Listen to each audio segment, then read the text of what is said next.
Hello everyone. Welcome back to Telugu ఉద్యోగ సందేశాలు YouTube channel. ఈ వీడియోలో మీ ముందుకు ఇంకొక వండర్ఫుల్ సెంట్రల్ గవర్నమెంట్ జాబ్ ఆపర్చునిటీతో రావడం జరిగింది. కేవలం 10th క్లాస్ పూర్తి చేసుకొని ఖాళీగా ఉన్న ప్రతి ఒక్క మేల్ అండ్ ఫీమేల్ అభ్యర్థి అప్లై చేసుకునే జాబ్ నోటిఫికేషన్.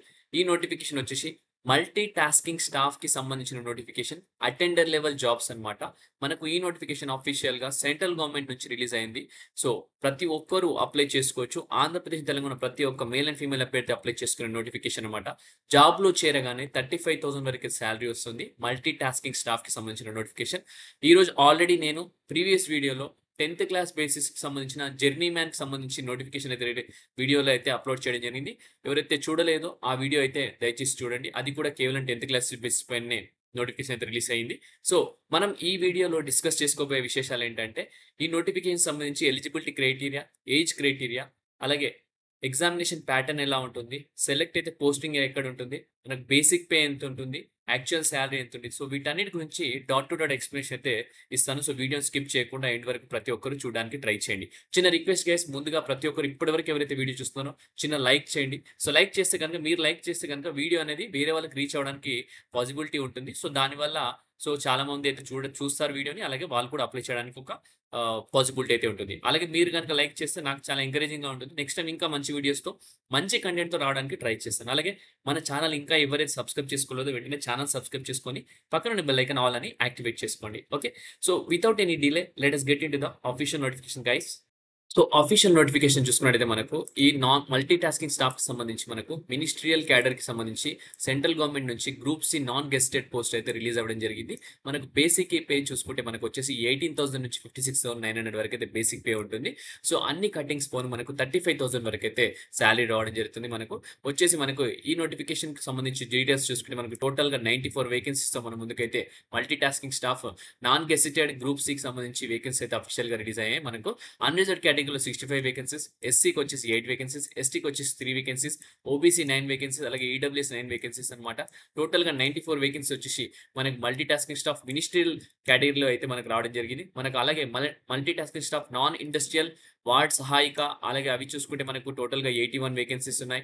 అలాగే మనకు చూసుకున్నట్టయితే ministry of multi tasking staff non industrial డ్రెస్సర్‌కి సంబంధించి మనకు 2 వేకెన్సీస్ ఉన్నాయి. అలాగే ధోబీకి సంబంధించి మనకు 4 వేకెన్సీస్ అయితే ఉన్నాయి. మాలీకి సంబంధించి 6 వేకెన్సీస్ ఉన్నాయన్నమాట. సో ప్రతి ఒక్కరు అప్లై చేసుకునే జాబ్ నోటిఫికేషన్ అన్నమాట. కేవలం 10th క్లాస్ పూర్తి చేసుకొని ఖాళీగా ఉన్న మేల్ అండ్ ఫీమేల్ అభ్యర్థులు అందరూ అప్లై చేసుకునే జాబ్ నోటిఫికేషన్. ఈ నోటిఫికేషన్‌లో మనకు చాలా వేకెన్సీస్ అయితే రిలీజ్ అయ్యాయి. బట్ మనం ఓన్లీ మల్టీ టాస్కింగ్ రిలేటెడ్ సంబంధించి మాత్రమే డిస్కస్ చేసుకుందాం.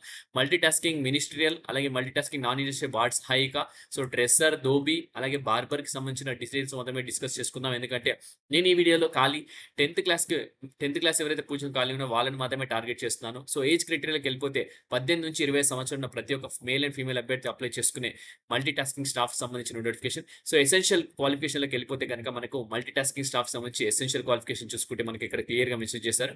కేవలం 10th క్లాస్ పూర్తి చేసుకున్న వాళ్ళు అప్లై చేసుకోవచ్చు. దాని గురించి డీటెయిల్స్ అయితే ఇక్కడ నేను హైలైట్ చేయడం జరిగింది. సో మల్టీ టాస్కింగ్ స్టాఫ్ మినిస్ట్రియల్‌కి మనకు matriculation or equivalent are industrial technical institute pass అని క్లియర్‌గా మెన్షన్ చేశారు. సో మెట్రికులేషన్ అంటే 10th క్లాస్.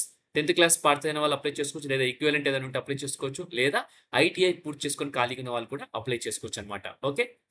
సో అది మినిస్ట్రియల్‌కి సంబంధించి multi tasking staff ministerial 94 vacancies ఉన్న వాటికి. మిగతా వాటికి వార్డ్ సహాయిక, డ్రెస్సర్ కానీ, ధోబీ కానీ, మాలీ కానీ, అలాగే బార్బర్‌కి సంబంధించి 10th క్లాస్‌తో పాటు ప్రొఫిషియన్సీ ఇన్ రిలవెంట్ ట్రేడ్ ఉండాల. So okay. సో ప్రొఫిషియన్సీ కూడా ఉండాల్సి ఉంటుంది. ఓకే. సో మీరు ప్రతి ఒక్కరికి అర్థమైంది కదా! సో ఎడ్యుకేషన్ క్వాలిఫికేషన్స్ గురించి కూడా మనం డిస్కస్ చేసుకున్నాం. సో ఇక్కడ డ్రాఫ్ట్‌మ్యాన్‌కి వచ్చేసి కొంచెం డిఫరెంట్ ఉంది. సో అది మాత్రం ఇగ్నోర్ చేద్దాం. సో నేచర్ ఆఫ్ డ్యూటీస్ గురించి కూడా డిస్కస్ చేసుకుందాం. అసలు మల్టీ టాస్కింగ్ స్టాఫ్ అనే పర్సన్, అటెండర్ అసలు ఏం పని చేస్తాడు డే టు డే లైఫ్‌లో, దాని గురించి చూసుకుంటే గనక మనకు ఇక్కడ చూసుకుంటే మినిస్ట్రియల్ దానికి physical maintenance of records of the section అన్నమాట. సో ఫిజికల్ మెయింటెనెన్స్ చేయడం జరుగుతుంది. జనరల్ క్లీన్లీనెస్ చేయడం జరుగుతుంది. And upkeep of the section unit అన్నమాట. అలాగే ఫైల్స్ క్యారీ చేయాల్సి ఉంటుంది. పేపర్స్ వితిన్ ద బిల్డింగ్, ఈ డిపార్ట్మెంట్ నుంచి ఆ డిపార్ట్మెంట్, ఆ డిపార్ట్మెంట్ ఈ డిపార్ట్మెంట్‌కి మీ ఫైల్స్ క్యారీ చేయాల్సి ఉంటుంది. అలాగే photo copying, sending of fax etcetera. Photo copying అంటే జిరాక్స్ తీయాల్సి ఉంటుంది. ఏదైనా ఫ్యాక్స్ పంపియాల్సి ఉంటే ఫ్యాక్స్ కూడా పంపియాల్సి ఉంటుంది. అలాగే నాన్ క్లరికల్ వర్క్ కింద సెక్షన్ యూనిట్ అన్నమాట. అలాగే assisting routine office works like diary dispatch గానీ, పోస్ట్ డిస్పాచ్ గానీ ఏవైనా ఉన్నా కూడా డైరీలో ఎంటర్ చేయాల్సి ఉంటుంది. డిస్పాచ్ కూడా చేయాల్సి ఉంటుంది. అలాగే watch and ward duties, opening and closing of rooms కానీ, cleaning of rooms, dusting of furniture, cleaning of building fixtures etcetera. అలాగే work related to ITI qualifications కానీ, driving of vehicles if no position of valid driving licence కానీ, upkeeping of parks, lawns, so any other work assigned by the superior. So అలాగే మనకు multitasking staff ward సహాయిగా చూసుకుంటే గనక careful and human treatment of delivery cases, carrying patients on wheeled carriages, attendance of female patients and other ward hospital duties assigned by the doctor, nurse in charge etcetera అని క్లియర్‌గా mention చేయడం జరిగింది. They are required to work in shift duties అని కూడా క్లియర్‌గా mention చేశారు. Ward సహాయిక అంటే ఒక పేషెంట్‌కి హెల్ప్ చేయడం అన్నమాట. క్యారీ చేయడం అన్నమాట. సో, నర్స్ కింద పని చేయడం. ఓకే. సో, మల్టీటాస్కింగ్ స్టాఫ్ డ్రెస్సర్‌కి సంబంధించి dressing wounds, cuts, source, boils etcetera. So, ఎవరైతే మనకు ఇండియన్ ఆర్మీలో ఏదైనా వార్ చేస్తున్న సమయంలో ఏదైనా ఇబ్బంది అయ్యి వాళ్ళకి ఏదైనా వూండ్స్ ఉంటే ఆ వూండ్స్ మీరు కట్ చేయడం గాని, ట్రీట్మెంట్ చేయడం గాని, ఫస్ట్ ఎయిడ్ ఇవ్వడం గాని ఎమర్జెన్సీ కేసెస్‌లో ఇదొక అద్భుతమైన అవకాశం అని చెప్పుకోవచ్చు. సో, డైరెక్ట్‌గా మీరు దేశానికి సేవ చేయకుండా ఇండైరెక్ట్‌గా మీరైతే మీ సర్వీస్ అయితే చేయడం జరుగుతుంది. ధోబీ చూసుకుంటే washing and cleaning garments and other articles of washable fabrics, pressing them, any other duties assigned by the superior అని. సో, మాలి అనే పొజిషన్‌కి growing flowers, shrubs, shredding vegetables, repairing soil and sowing seeds, plants, etc. అనమాట. Okay. కుక్‌కి help చేయడం అనమాట. Next barber చూసుకుంటే cutting and trimming of hair, shaving any other duties and by superior అనేది. So, draughtsmen వచ్చేసి construction related అనమాట. So, అది కూడా ఇక్కడ క్లియర్‌గా ఇవ్వడం జరిగింది. సో, దాంతో పాటు ఏజ్ ఆల్రెడీ 18-25 ఇయర్స్ మధ్యలో అప్లై చేసుకోవచ్చు కదా! దాంతో పాటు ఏజ్ రిలాక్సేషన్ ఎస్సీ, ఎస్టీకి 5 ఇయర్స్, అలాగే మనకొచ్చేసి ఓబీసీకి 3 ఇయర్స్ అయితే క్లియర్‌గా మెన్షన్ చేశారు. పీడబ్ల్యూడీ క్యాండిడేట్స్ 10 ఇయర్స్, అందులో ఓబీసీకి మళ్ళీ 13 ఇయర్స్, ఎస్సీ, ఎస్టీకి 15 ఇయర్స్ అనమాట. Okay. So, next examination fees వచ్చేసి మనకు ఇక్కడ ₹295 అయితే ఎగ్జామినేషన్ ఫీజ్ ఉంటుంది. అది కూడా మనకు జనరల్ క్యాండిడేట్స్, అలాగే ఈడబ్ల్యూఎస్ క్యాండిడేట్స్, ఓబీసీ క్యాండిడేట్స్ అనమాట. SC, ST candidates, women candidates, అలాగే PWD candidates exempted from paying the fees అని క్లియర్‌గా మెన్షన్ చేయడం జరిగింది. ఇక్కడ చూసుకుంటే ఇక్కడ ఆన్‌లైన్ మోడ్‌లో మాత్రమే మీరైతే పేమెంట్ చేయాల్సి ఉంటుందని కూడా క్లియర్‌గా మెన్షన్ చేశారు. సో, ఎగ్జామినేషన్ సిటీస్ కూడా మనకైతే ఇక్కడ మెన్షన్ చేస్తారు. అప్లై చేసేటప్పుడు మనకి ఎగ్జామినేషన్ సిటీస్ కూడా ఉండడం జరుగుతుంది. సో, మెథడ్ ఆఫ్ సెలక్షన్‌లోకి వెళ్ళిపోతే గనుక మనకొచ్చేసి screening of application.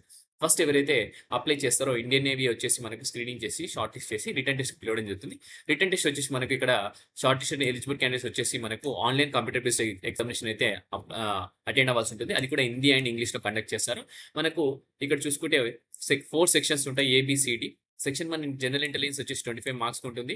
General awareness 25 మార్క్స్‌కి, క్వాంటిటీ ఆప్టిట్యూడ్ 25 మార్క్స్, ఇంగ్లీష్ అనేది 25 మార్క్స్. టోటల్ 100 మార్క్స్‌కి అయితే మనకు క్వెషన్ పేపర్ ఉంటుంది. 90 మినిట్స్ టైం అయితే ఇవ్వడం జరుగుతుంది. సో, క్వాలిఫైయింగ్ మార్క్స్ చూసుకుంటే అన్రిజర్వ్డ్ కేటగిరీ 35% రావాలా. OBC, EWS 30%, all other categories వచ్చి 25%.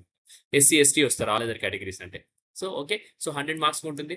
సో, ఇదే మెరిట్ బేసిస్ మీద అనమాట. సో, 100 మార్క్స్‌కి మీరు ఈ మినిమమ్ పర్సెంటేజ్ అయితే క్వాలిఫై అవ్వాల్సి ఉంటుంది. సో, అలాగే మనకు మల్టీటాస్కింగ్‌కి సంబంధించి మనకు సిలబస్ గనుక చూసుకున్నట్లయితే ఇక్కడ క్లియర్‌గా మెన్షన్ చేశారు. ఇక్కడ చూసుకోండి ఒకసారి. జనరల్ ఇంటెలిజెన్స్ సంబంధించిన డీటెయిల్స్ ఇక్కడ ఉన్నాయి.